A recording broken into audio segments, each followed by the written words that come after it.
intensyon.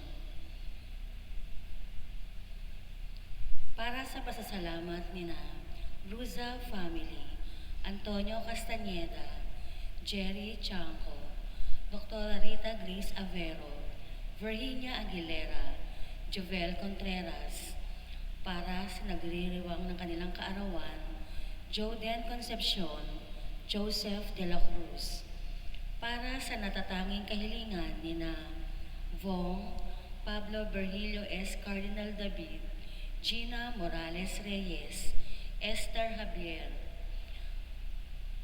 para sa mga may karamdaman, lalong-lalo na sina Rowena Ramos, Raymond Damiles, para sa kaluluwa ni na Holy Father Pope Francis, Lorenzo Dumlao, Pilar Rodriguez Lucas, Efren Castañeda, Leonardo Abeleda, Elena P. Garde de Vera, Nicholson Abeleda, Angel Sihuco Sr., Lydia Galang Sihuco, Alberto Villanueva Cruz, Angelina Bago Jose Cruz, Basilia Bago Jose Quizon, Alfredo Quizon, Belia Querol, Lourdes Yupango Sare, Denisa Barbon Makili, Benjamin Galauran, Nina Gasa Robles, Alicia Villanueva Cruz, Concepcion and Manuel Malaito Jr., Edgardo and Lydia Angeles, Victorina Angeles, David Laucom, Jose Dennis Concepcion.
Magandang umaga po sa inyong lahat.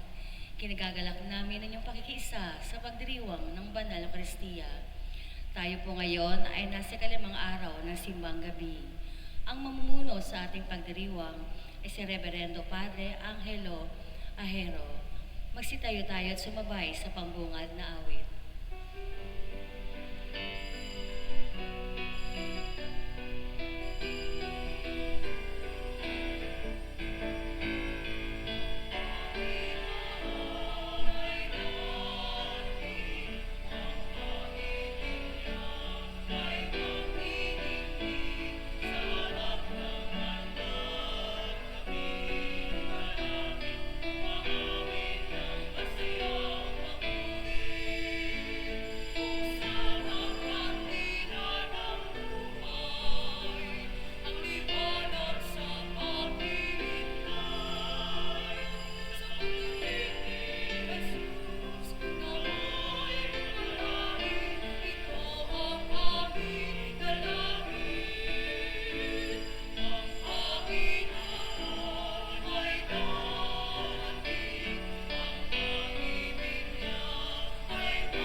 Espiritu Santo. Amen. Ang pagpapala ng ating Panginoong Hesukristo, ang pag-ibig ng Diyos Ama, at ang pakikipagkaisa ng Espiritu Santo, naway sumainyong lahat. At sumaiyo rin. Mga kapatid, tayo ngayon ay nasa ikalimang araw ng ating simbang gabi. Ang ikalimang araw ng simbang gabi ay tradisyonal na kilala bilang ginintoang misa o Misa Aurea, sapagkat sa ating ebanghelyo maririnig natin ang pagpapahayag ng anghel sa mahal na Birhen hinggil sa kanyang pagdadalang tao. Ginintuan sapagkat ang sisidlan ng Diyos sa lumang tipan ay ginto, ang tabernakulo. Ngayon sa bagong tipan, sa mahal na Birhen, tinuturing siyang ginintoang sisidlan ng ating Diyos. Kaya pagdasal natin mga kapatid sa misang ito, na nawa tayo rin ay maging sisidlan ng Diyos sa ating mga buhay, sa pagpapahayag natin ng ating Panginoong Hesukristo sa ating pananampalataya at sa ating gawa. Mga kapatid, aminin natin ang ating mga kasalanan upang tayo maging marapat gumanap sa banal na pagdiriwang.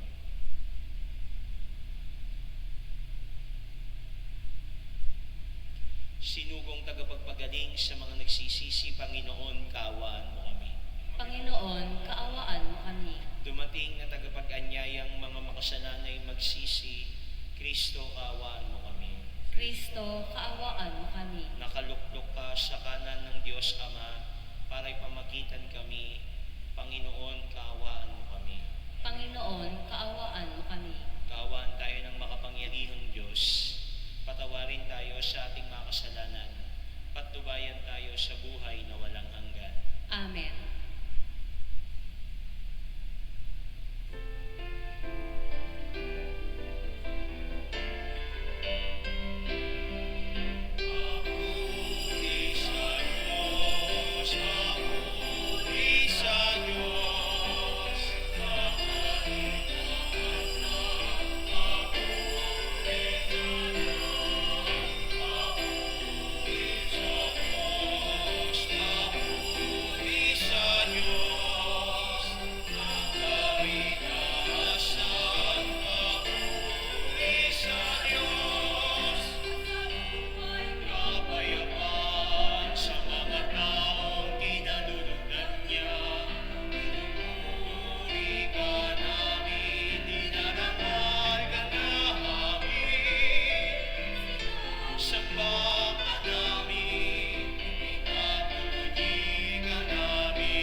matulungan niyang dumalangin sa iyo. Sa pamamagitan ni Hesukristo, kasama ng Espiritu Santo, magpa sa walang hanggan. Amen. Magsiupo tayo.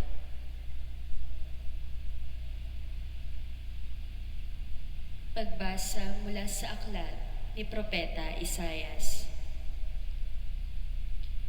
Noong mga araw na iyon, ipinasabi ng Panginoon kay Akaz, "Humingi ka sa akin ng palatandaan, maging sa kalaliman ng Sheol o sa kaitaasan ng langit." Sumagot si Akaz, "Hindi po ako hihingi. Hindi ko susubukin ang Panginoon." Sinabi ni Isaias, "Pakinggan mo, sambahayan ni David. Kulang pa ba ang galitin ninyo ang mga tao na pati ang aking Diyos ay inyong niyayamot? Kaya nga't ang Panginoon na rin ang magbibigay ng palatandaan. Maglilihi ang isang dalaga at manganganak ng lalaki at ito'y tatawaging Emmanuel." Ang salita ng Diyos. Salamat sa Diyos. Ang Panginooy darating, siya'y dakilang hari natin. Ang Panginooy darating, siya'y dakilang hari natin. Ang buong daigdig, lahat ng naroon, may-ari ang Diyos, ating Panginoon. Ang mundo'y natayo at yaong sandigay, ilalim ng lupa, tubig kalaliman. Ang Panginooy darating, siya'y dakilang hari natin. Sino ang marapat umahon sa burol? Sa burol ng poon, sino ngang aahon? Sinong papayagang pumasok sa templo? Sinong tutulutang pumasok na tao? Siya na malinis ang isip at buhay, na hindi sumamba sa Diyos-Diyosan, tapat sa pangako na binibitiwan. Ang Panginooy darating, siya'y dakilang hari natin. Ang Panginoong Diyos, pagpapalain siya, ililigtas siya at pawawalang sala. Gayon, ang sinumang lumalapit sa Diyos, silang lumalapit sa Diyos ni Jacob. Ang Panginooy darating, siya'y dakilang hari natin. Magsitayo tayo.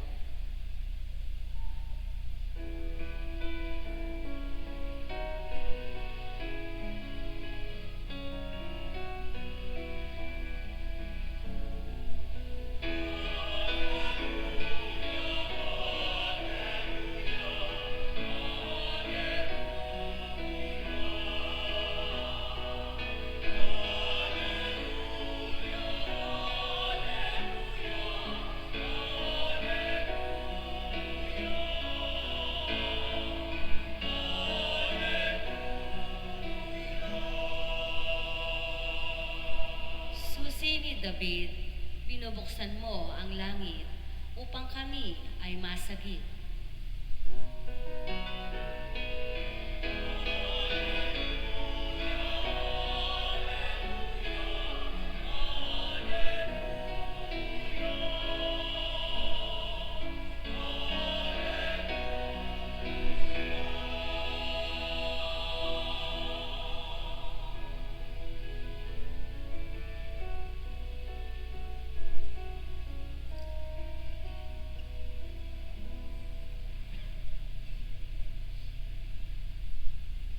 Sumainyo ang Panginoon. At sumaiyo rin, Ang mabuting balita ng Panginoon ayon kay San Lucas. papuri sa iyo, Panginoon.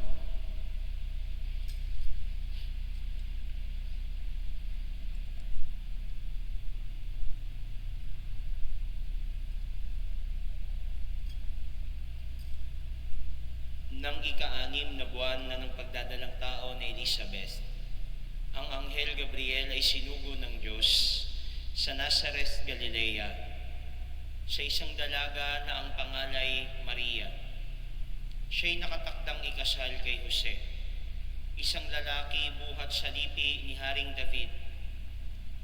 Paglapit ng anghel sa kinaroroonan ng dalaga, binati niya ito, "Matuwa ka." ikaw ay kalugod-lugod sa Diyos. Wika niya, sumasa iyo ang Panginoon. Nagulumihanan si Maria sa gayong pangungusap at inisip niyang mabuti kung ano ang kahulugan niyon. Kaya't sinabi sa kanya ng anghel, "Huwag kang matakot, Maria, sapagkat kinalulugdan ka ng Diyos. Makinig ka, ikaw ay maglilihi at manganganak ng isang lalaki, at siya'y tatawagin mong Jesus. Magiging dakila siya at tatawaging anak ng kataas-taasan. Ibibigay sa kanya ng Panginoong Diyos ang trono ng kanyang amang si David. Maghahari siya sa angkan ni Jacob magpakailanman, at ang kanyang paghahari ay walang hanggan." Paanong mangyayari ito? Gayong ako'y dalaga? Tanong ni Maria. Sumagot ang anghel, "Bababa sa iyo ang Espiritu Santo at lililiman ka ng kapangyarihan ng kataas-taasan. Kaya't banal ang ipanganganak mo at tatawaging anak ng Diyos. Natatandaan mo ang iyong kamag-anak na si Elizabeth. Alam ng lahat na siya'y baog, ngunit naglihi siya sa kabila ng kanyang katandaan. At ngayon ika-6 na buwan na ng kanyang pagdadalang tao, sapagkat walang hindi mapangyayari ang Diyos." Sumagot si Maria, "Ako'y alipin ng Panginoon, mangyari sa akin ang iyong sinabi." At nilisan siya ng anghel. Ang mabuting balita ng Panginoon. Pinupuri ka namin, Panginoong Hesukristo. Magsiupo tayo.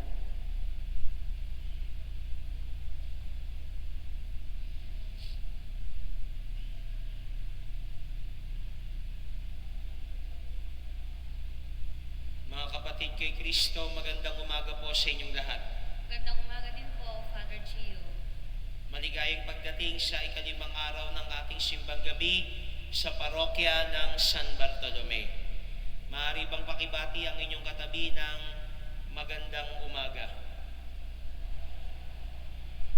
Sino na sa inyo ang nakaka-5 araw na sa ating simbang gabi? Mangyaring itaas ang mga kamay. Sino ho ang nakaka-4? 3, 2.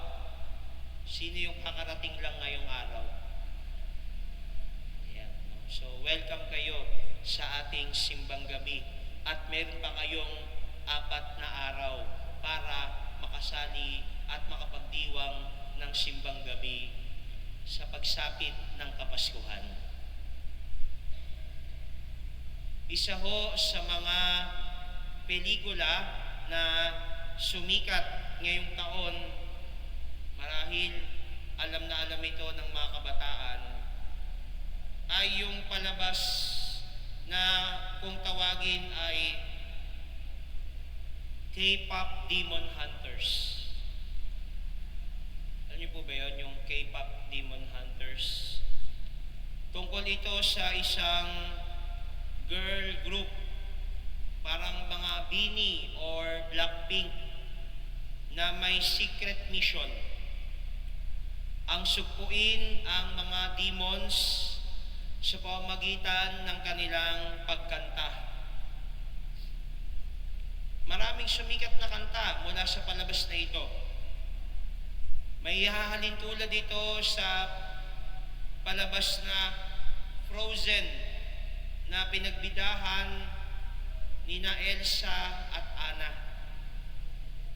Para siyang musical play. Pero sikat siyang palabas, pero hindi ko pa ho napapanood ang K-pop Demon Hunters. Alam niyo kung paano ko lamang siya natuklasan? Dahil doon sa isa nilang kanta na lagi kong naririnig na pinapatugtog ng mga bata at pilit na kinakanta. Alam niyo kung anong kanta yon? Yung kantang pinamagatang Golden. Ang kantang ito, mga kapatid, no? Sinearch ko na lang kung ano ibig sabihin kasi ako di ko rin ho makakanta. Meron ho bang makakakanta ng Golden? No? Ang kantang ito ay sumasalamin sa karanasan ng isa sa mga bida na ang pangalan ay Rumi. Isa siyang demon hunter. Ngunit mayroon siyang demon heritage. Kumbaga, pumapatay sila ng demon, pero siya pala mismo may lahi ng pagka-demon. Mahirap ng kantahin ang Golden. Marahil kaya ito sumikat, no? Kaya nga yun yung mas nakikilala. Kasi yun yung gustong kantahin ng mga bata. Yun yung gustong parang sinasayaw-sayaw nila. No? Kaya siya nagte-trending. Pero ayon sa composer, ang unti-unting pagtaas ng tono ng kanta ay sumasalamin sa determinasyon ng bida upang harapin ang kanyang kahinaan at gampanan ang misyon bilang isang demon hunter. Kaya naman nagkaroon ng may tuturing nating golden moment si Rumi nang tanggapin niya kung sino siya at hinarap niya ang mga kalaban at pagsubok ng walang takot at pagdududa. Mga kapatid, sabi ko sa simula ng ating misa, ang ika-5 araw ng simbang gabi ay tinaguri ang Misa Aurea o ginintoang misa, sapagkat si Maria ay tumugon sa tawag ng Diyos, sa plano ng Diyos. Siya ang panibagong sisidlan, ang panibagong ginintoang sisidlan ng Mesiyas, ng tagapagligtas. Ginintuan sapagkat ang eksena ng pagpapahayag ay may tuturing na bagong yugto, bagong simula sa kasaysayan ng tao at ng kaligtasan. Ginintuan ang pagkakataon dahil pinagtitibay nito ang ating pananabik sa pagdating ng Mesiyas. Ang pagpapahayag ng anghel ang naging golden moment ni Maria. Dito niya tinanggap na siya ay bahagi ng malaking plano ng Diyos. Dito rin niya tinanggap kung sino siya sa harap ng Diyos at kung ano ang kanyang papel sa pagdating ng Mesiyas. Ngayong nalalapit na ang Kapaskuhan, 4 na araw na lang, magandang tanungin natin ang ating mga sarili. Ano ang iyong ginintoang pagkakataon? What is your golden moment? Yung pagkakataon na kung saan maaari kang makatugon sa tawag at plano ng Diyos. Yung pagkakataon na ang puso mo at ang kalooban ng Diyos ay nagtatagpo at nagiging isa. What is your golden moment? Si Maria, ang kanyang ginitoang pagkakataon ay ang buong puso niyang pagtanggap sa kalooban ng Diyos. Hindi man siya sigurado sa mga susunod na mangyayari. Hindi man niya alam kung anong magiging reaksyon ng kanyang esposo na si San Jose, dahil nga nagdadalang tao siya, ngunit hindi si Jose ang ama. Ang mahalaga, panatag ang puso ni Maria sapagkat ito ay nasa piling ng Diyos. Minsan ho, pagkatapos ng aking misa, sa isang simbahan, may lumapit sa aking isang kabataan. Humingi ng pray over dahil birthday niya. Pinagdasal ko siya at binasbasan. Dalangin ko na sana mapalapit siya sa kalooban ng Diyos. Pagkatapos ng aking blessing, lumapit ang isang member ng kanilang SOCOM, no? Ano yung SOCOM? Yung nag-aayos ng ating social media page, yung nag-aayos ng ating mga cameras. Sabi ng SOCOM member, Father, hindi niyo po na-announce ang recruitment ng SOCOM. Sabi ko na lang, ay, sorry, pasensya ka na, nakalimutan ko.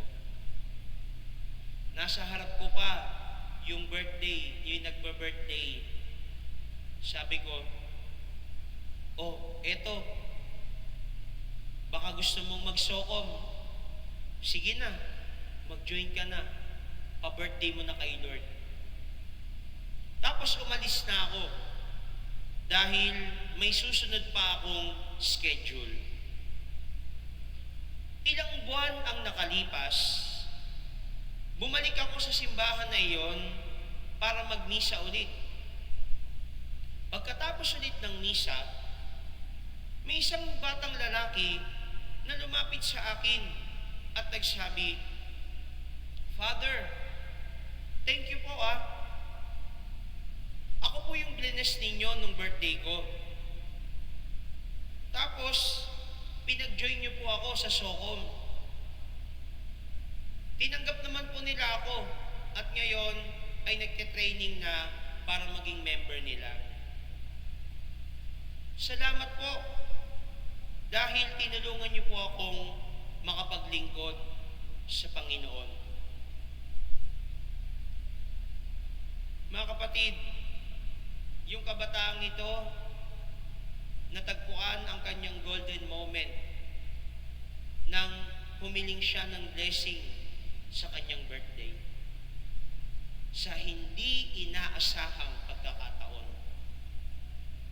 Maaaring tayo rin, mga kapatid, hindi natin namamalayan ang golden moment natin ay dumarating na.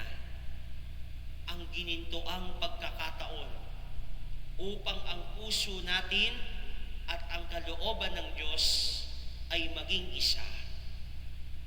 Dumarating na nang hindi natin namamalayan.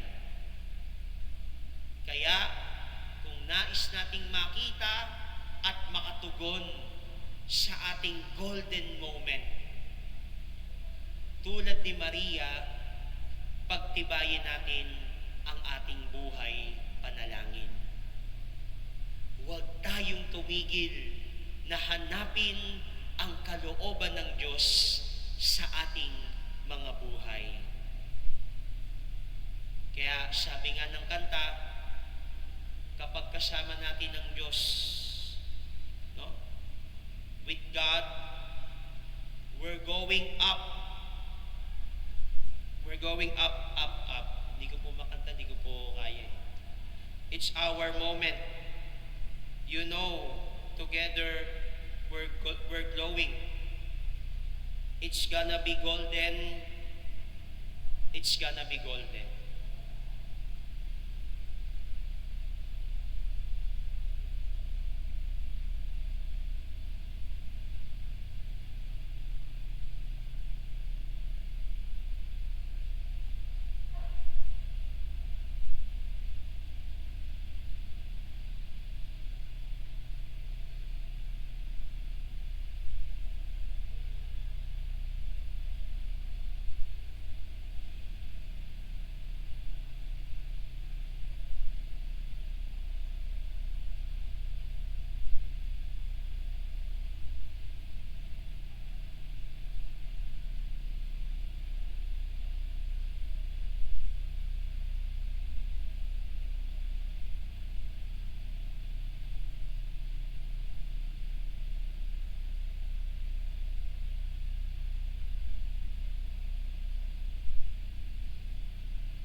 tayo sa Diyos Ama ng kalayaan mula sa kasalanan at kasamaan sa pamamagitan ng kanyang anak na siyang ating tunay na kalayaan.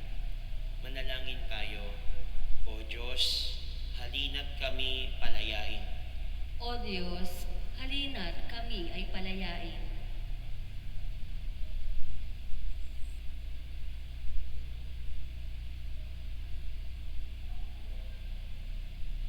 Manatili nawang tapat kaming iyong simbahan sa misyon ng pakikinig ng iyong anak upang ang aming pagpapakatotoo ay tunay na maging mapagpalaya. Manalangin tayo. O Diyos, halina't kami palayain. Palayain nawa ng mga lingkod bayan ang mga nangangailangan ng kalayaan sa pamamagitan ng kanilang katapatan sa iyong kalooban. Manalangin tayo. O Diyos, halina't kami palayain. Gawin mong mga kasangkapan kaming natitipon ngayon ng iyong pagpapalaya sa mundong nababalot ng kadiliman at paghihirap. Manalangin tayo. O Diyos, halina't kami palayain.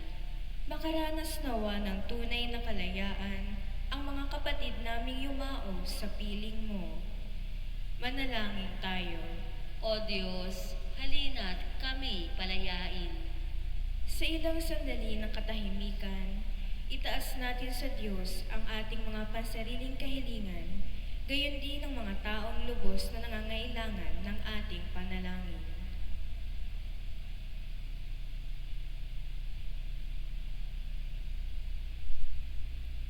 Manalangin tayo. O Diyos, halina't kami palayain. Diyos naming Ama, halina't kami palayain.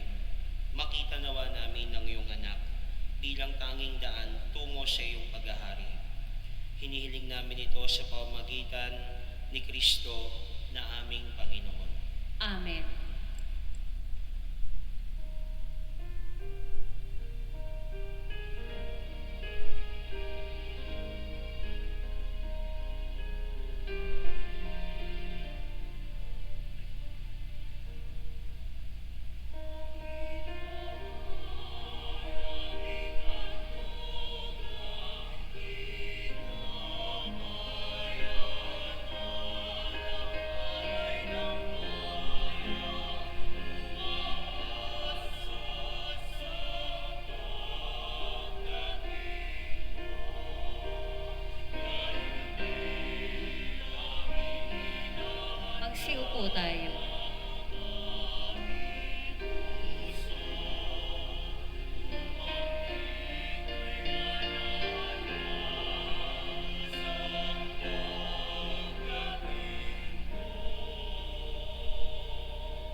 Magtayo tayo.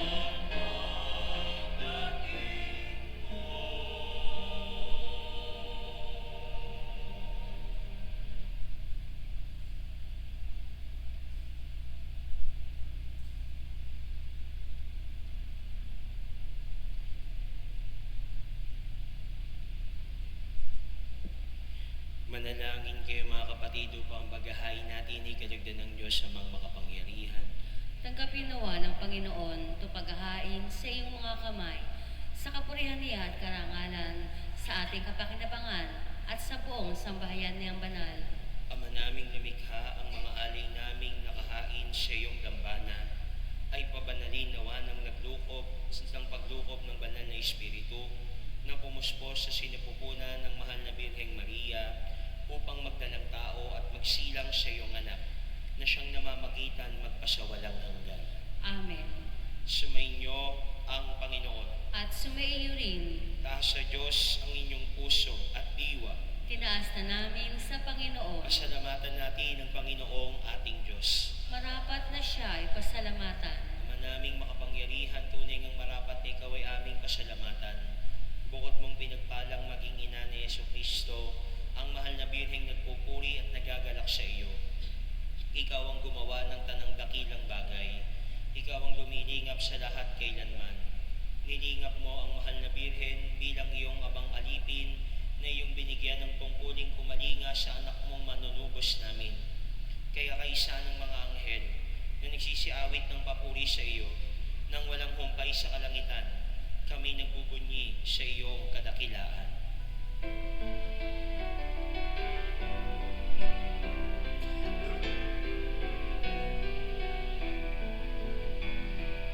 Santo, Santo, Santo, Panginoong Diyos, napupuno ang langit at lupa ng kadakilaan mo.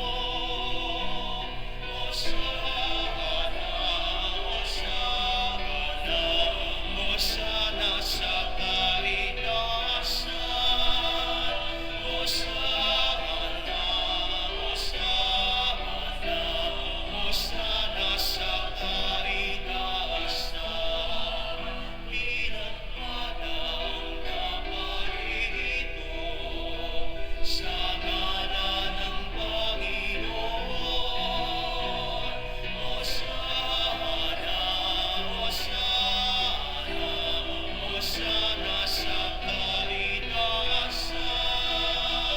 Hosana, Hosana, Hosana sa kaitaasan.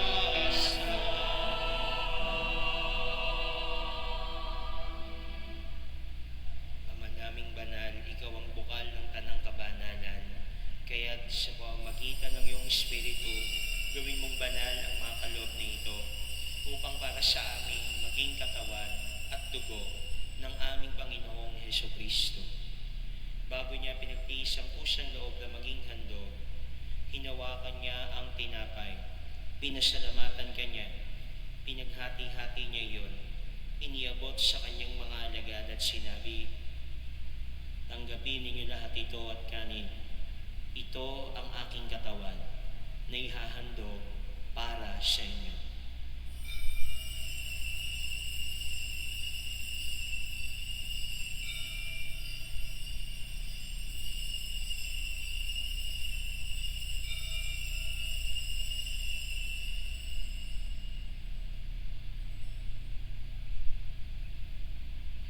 Gayun din naman noong matapos ang hapunan, hinawakan niya ang kalis. Muli kanyang pinasalamatan, iniabot niya ang kalis sa kanyang mga alagad at sinabi, "Tanggapin ninyo lahat ito at inumin.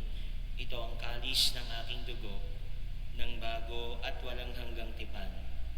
Ang aking dugo na ibubuhos para sa inyo at para sa lahat, sa ikapagpapatawad ng mga kasalanan. Gawin ninyo ito sa pag-alala sa akin."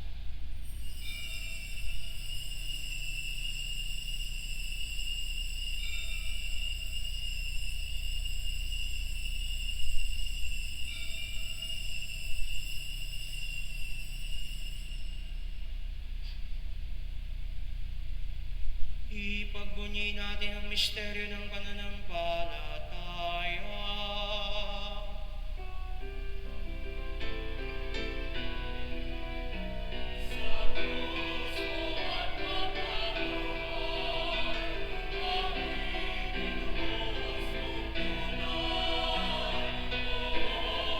Jesus, naming mahal, iligtas mo kaming tanan.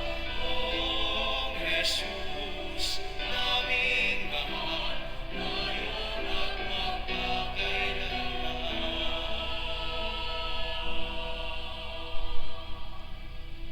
Ama, ginagawa namin ngayon ang pag-alala sa pagkamatay at muling pagkabuhay ng iyong anak. Kaya iniaalay namin sa iyo ang tinapay na nagbibigay buhay at ang kalis na nagkakaloob ng kaligtasan. Kami nagpapasalamat dahil kami yung minarapat na tumayo sa harap mo para maglingkod sa iyo. Sinasamo namin kaming magsasalo-salo sa katawan at dugo ni Kristo ay mabuklod sa pagkakaisa sa pamamagitan ng Espiritu Santo. Ama, lingapin mo ang iyong simbahang laganap sa buong daigdig. Puspusin mo kami sa pag-ibig, kaisa ni Leon na aming Papa at ni Pablo Berhilio na aming Obispo at ng Tanang Kaparian. Alalahanin mo rin ang mga kapatid naming nahimlay nang may pag-asang sila'y muling mabubuhay, gayon din ang lahat ng mga pumanaw. Kaawaan mo sila at patuloyin sa iyong kaliwanagan. Kaawaan mo at paging tapatin kaming lahat na makasalo sa iyong buhay na walang wakas. Kaisa ng mahal na Birheng Maria, Nina ng Diyos, ni San Jose na kanyang kabiyak ng puso, kaisa ng mga apostol, San Bartolome na aming patron, at ng lahat ng mga banal na namuhay dito sa daigdig ng kalugod-lugod sa iyo. May pagdiwang nawa namin ang pagpupuri kasi kararangal mo sa pamamagitan ng iyong anak na aming Panginoong Hesukristo. Sa pamamagitan ni Kristo, kasama niya at sa Kanya, ang lahat ng parangal at papuri ay sa iyo, Diyos Amang makapangyarihan, kasama ng Espiritu Santo, magpasyawalang hanggan.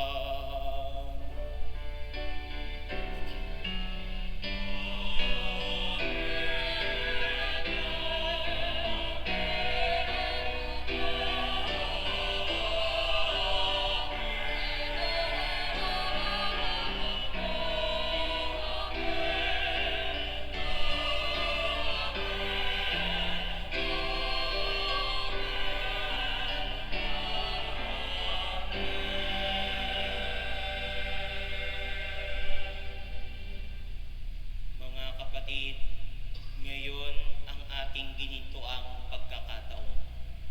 Ang ating mga puso at ang kalooban ng Diyos ay nagiging isa.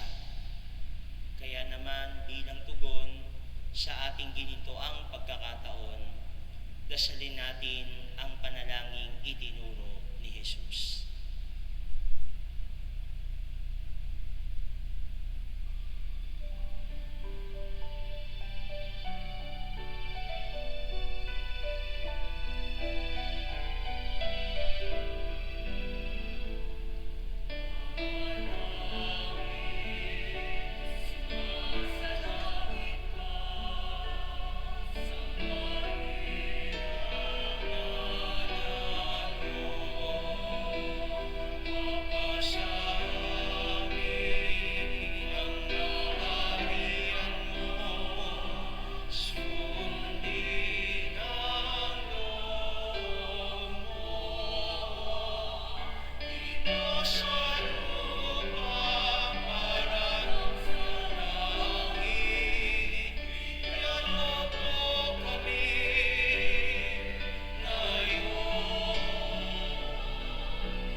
sapagkat iyo ang kaharian at ang kapangyarihan at ang kapurihan magpakailanman. Amen. Panginoong Yesukristo, sinabi mo sa iyong mga apostol, kapayapaan ang iniiwan ko sa inyo, ang aking kapayapaan ang binibigay ko sa inyo. Tunghayan mo ang aming pananampalataya at huwag ang aming mga pagkakasala. Pagkalooban mo kami ng kapayapaan at pagkakaisa ayon sa iyong kalooban. Kasama ng Espiritu Santo, magpasawalang hanggan. Amen. Ang kapayapaan ng Panginoon ay laging sumainyo. At sumaiyo rin. Magbigayan kayo ng kapayapaan sa isa't isa.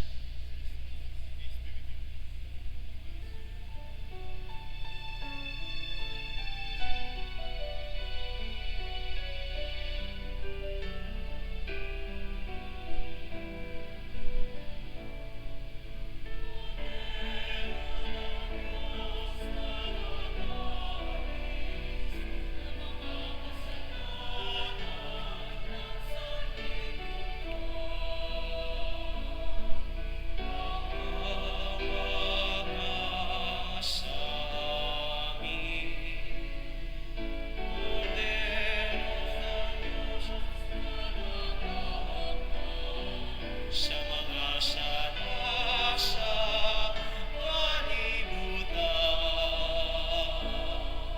karoy kami.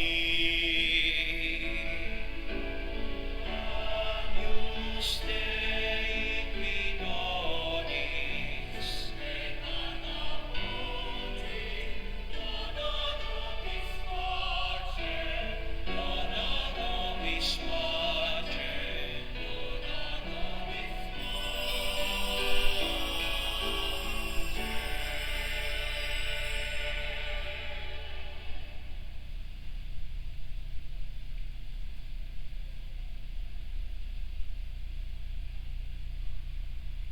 Ito ang kordero ng Diyos. Ito ang nag-aalis sa mga kasalanan ng sanlibutan. Mapapalad ang mga inanyayahan sa kanyang piging. Panginoon, hindi ako karapat-dapat na magpatuloy sa iyo. Ngunit isang salita mo lamang ay gagaling na ako.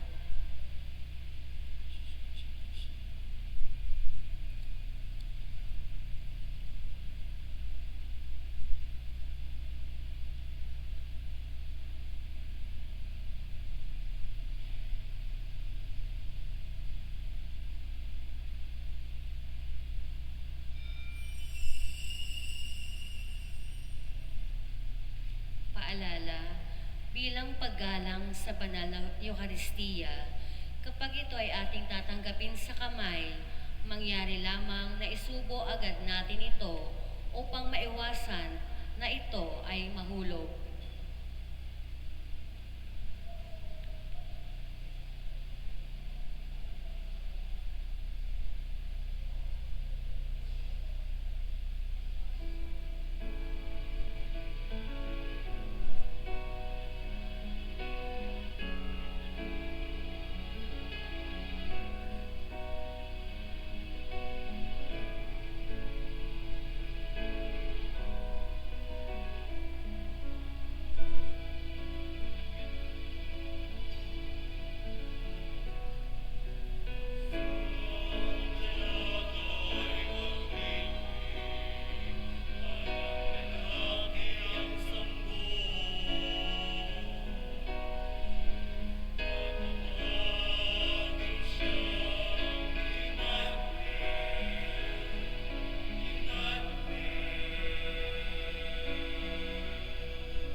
Magsitayo tayo.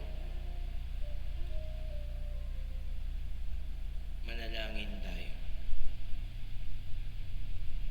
Ama naming mapagmahal, sa aming pagsasalo sa banal na hain, lagi nawa naming madama ang iyong kagandahang loob upang kami magkamit ng kaligtasan, pakundangan sa pagkakatawang tao ng iyong anak, ngayong aming ginugunita ang kanyang ina, sa pamagitan din ni Jesucristo, kasama ng Espiritu Santo, magpasa walang hanggan. Amen. Magsiupo tayo para sa ilang paalala. Tayo po ay magkakaroon ng second collection at ito ay para sa RNF Audio Sound System. Mayroon po tayong pinamimigay na sobre alay sa Pasko. Maaari ninyo itong iuhulog sa buslo o ibigay sa opisina ng parokya. Mayroon po tayong parol para kay San Bartolome na may temang Jesus, liwanag na nagbibigay buhay, pag-asa ng mundo. Sa mga nagnanais mag-sponsor ng parol, makipag-ugnayan lamang sa parish office o sa labas ng simbahan. Ang Ministry on Youth Affairs ng San Bartolome Parish ay magkakaroon ng ika-30 Paskong Paslit sa darating na December 22, 2025 na may temang 3 dekadang pagbibigayan, kwento ng pag-ibig sa bawat kabataan. Dahil po dito, kami po ay humihingi ng tulong tulad ng grocery bags, laruan, loot bags at hygiene kits. Para sa inyong mga tulong donasyon, maaari po kayong pumunta sa may booth sa may harap ng pintuan ng simbahan. Maraming salamat po sa mga nag-alay para sa ating pamaskong handog. Bukas, sa ika-6 na araw ng ating simbang gabi, ang atin pong iaalay bilang ating pamaskong handog ay small condensed milk. Para sa iba pang mga detalye, magsadya lamang sa opisina ng parokya o bisitahin ang ating Facebook page Apostol San Bartolome de Malabon. Maraming salamat po. Magsitayo tayo. Sumainyo ang Panginoon At sumaiyo rin. at pagpalain kayo ng mapagmahal at maaway nating Diyos, Ama, Anak at Espiritu Santo. Amen. Naialay na ang misa, humayo kayong mapayapa. Salamat sa Diyos.